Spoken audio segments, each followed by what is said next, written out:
Muslim police force takes over U.S. town, pissed citizens make them pay in huge way. For quite some time, conservatives have sounded the alarm over how dangerous of a threat Sharia law is.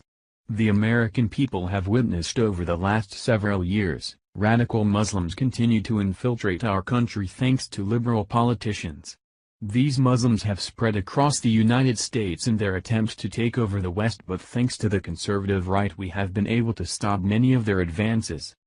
For instance, in the state of Montana, the Republicans in the state Senate were able to successfully block the application of foreign laws such as Sharia being enforced in their state courts.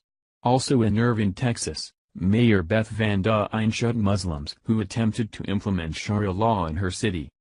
Now, there is another Muslim who is attempting to enforce Islam's barbaric justice system in one American town, and these red-blooded Americans were not having any part of it. Devin James Miller was raised in Georgia and moved to Minnesota, where he was quickly radicalized there by the Muslim community and eventually changed his name to Abdullah Rashid. Now, Rashid spends his time in the quiet suburb of Minneapolis, Minnesota, patrolling the streets as a Sharia law enforcer in what he calls the civil part of the Sharia law. Rashid walks the streets and tells citizens not to drink, smoke, or interact with the opposite sex. If Rashid happens to see a Muslim woman not wearing the appropriate Muslim attire, he will suggest what they should wear.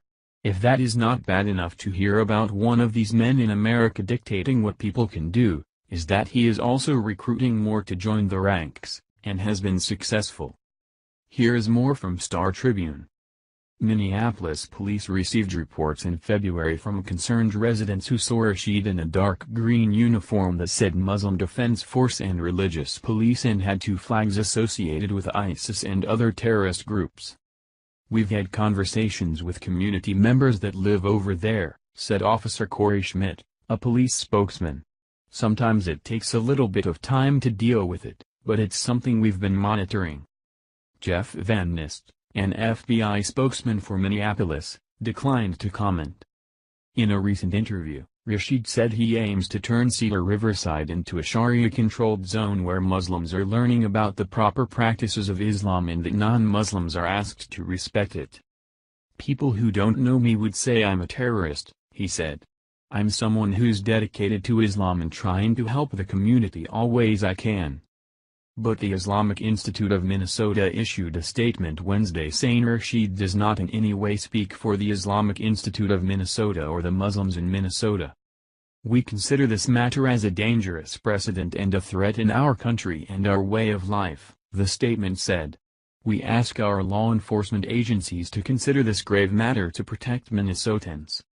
Of course, this is a threat and needs to be stopped, but the question is, how did it get so far?"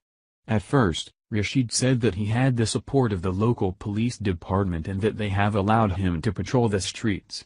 However, there are others in the community that are rather confused by what Rashid is even doing, and has even been caught giving legal counsel to citizens. Salma Muhammad, a mother of 4, met with him recently at Brian Coyle Community Center, seeking advice on a custody case. A friend had referred her to Rashid, unaware of his controversial activities. She was startled by his uniform, she said, and his talk about terrorism and the young Muslim men who were convicted of trying to join ISIS. "I was expecting the guy was a lawyer," Muhammad said. "He just brought up things that weren't even on the discussion table."